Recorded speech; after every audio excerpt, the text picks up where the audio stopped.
Samaritan Snare is our next episode, and this is episode number 43 in The Next Generation. It originally aired on May 13th, 1989, and it was written by Robert McCullough and directed by Les Landau. Now, plot-wise with this episode, at the beginning, Captain Picard is refusing a wish by Dr. Pulaski to let her operate on him for an operation that they don't go into at the beginning, but Pulaski tells Picard he's well overdue for it. And Picard is concerned about his image in front of the crew, so decides instead to join Wesley Crusher on a shuttle that is leaving for Starbase 515 for the operation. Wesley is going to the starbase anyway for some studies for the Academy, and Picard decides to go along with him. After the shuttle leaves, the Enterprise receives a distress call from a seemingly disabled Pakled ship. Now, the Pakleds are basically a race that are quite large in their frame and somewhat limited mentally, to say it in a polite way. When they say that their ship is broken, LaForge beams over to help. And LaForge is doing his best to communicate with them, but they speak to him quite simply, just saying that their ship is broken, and they want LaForge to help make it go. So LaForge does his best to work with them. Now, back on the shuttle, Picard tells Wesley why he is going to Starbase 515. Many years ago, a young Picard picked a fight with a trio of Nausicaans. Now, during the fight, one of them stabbed Picard in the back and pierced his heart. Now, luckily, a nearby starbase gave him a cardiac replacement, and Picard was not killed, but the replacement turned out to be a faulty one, and now Picard has to undergo another operation to replace it. So Wesley learns a good deal about Picard's past there and the kind of man he was at the time. Now, meanwhile, LaForge fixes the Pakled ship, but suddenly the Pakleds take LaForge's phaser and stun him, and they throw up a shield and block transport abilities. The Pakleds demand that Riker turn over all computer records or that they will kill LaForge.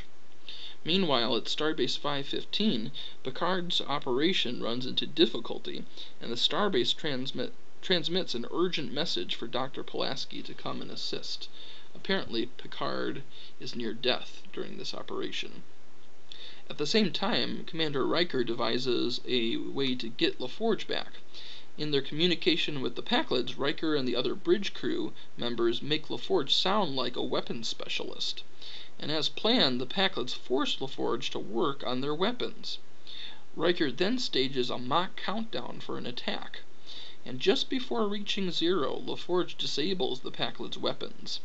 The Enterprise then blows hydrogen out of its buzzard collectors, and the resulting light show makes the Pakleds think that the Enterprise has disarmed them.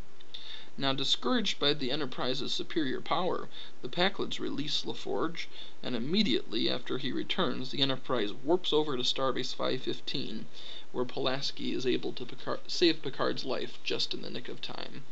And that is the end of the plot of this episode. Now, my feelings about this episode are a little bit mixed. I actually was pretty entertained by this episode. I did think first of all, the Pakleds were pretty humorous in the fact that they tried to pretend that basically they were a race of mentally disabled people. But that turns out not to be the case at all, and this is just a ruse for them to kidnap LaForge and basically get what they want to make them powerful, because they're limited in knowledge of installing all that and getting all the technology that they need for themselves, so they basically leech off other people. But they're pretty entertaining. I had a good laugh with them, and at the same time, we learn a lot about Captain Picard in this episode, and that Picard was not always the disciplined man that he is today, but he was actually a little prideful and cocky, and actually challenged some other aliens and gave them a few words of his own, including telling them, I think he said in one point, that he questioned their parentage, basically a nice way of saying that he insulted their mama. So I thought that was pretty funny. So we got some interesting things there. Having said that, there are some interesting things that seems like the writers totally ignored in this particular episode, and I don't know why they even bring some of these things up if they're not going to answer some of the questions. For example, Worf actually says, is it really necessary to send the Packlids their chief engineer for such a little problem, just to repair something that didn't require a lot of knowledge that a chief engineer would necessarily need to be used? And they never really answer it. Riker just says, they need our help, so we'll send LaForge, but he doesn't really answer why they need the chief engineer for that.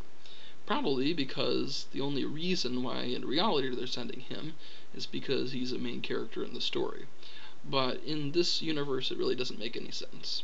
So if you're not going to answer it properly, don't even bring it up in my mind. Also, Deanna Troi warns Riker that the Packlids aren't afraid or they're not confused, but in fact that Geordi is in terrible danger and that he should be brought back. Well, Deanna Troi is ignored also. So that's really not addressed as well. And thirdly, the relationship with Wesley and Picard, there are a few things that I have a bone to pick a little bit. Once again, Wesley is given some cheesy lines to say, telling Picard that he would make a great father. I know that's supposed to be a little dramatic and touching, but I found that still kind of unbelievable for somebody Wesley's age to say. But again, nobody seems to be writing for Wesley's age, so I guess I have to overlook that.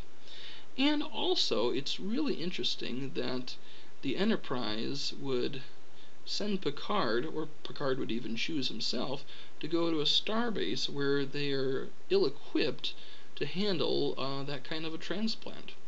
And why would they pick that place if the people there couldn't handle the operation if things didn't work out right? These should be trained professionals, and they should be at least at the same par as Pulaski or even better. But I guess the reason for that is so Pulaski can come diving to the rescue at the end, so just for dramatic purposes. But a lot of little things like that, which seems like the writers kind of overlooked there. At the same time, I still found it entertaining. What can I say? The second half of the second season, I think, was a good improvement, and I am starting to, at least at this point, if I am a new viewer, I'm starting to really become more into the characters and into the stories here. So, mixed review on this one. I hope you guys were entertained by it, but if not, I'd like to hear your comments either way, and I'll see you guys next time.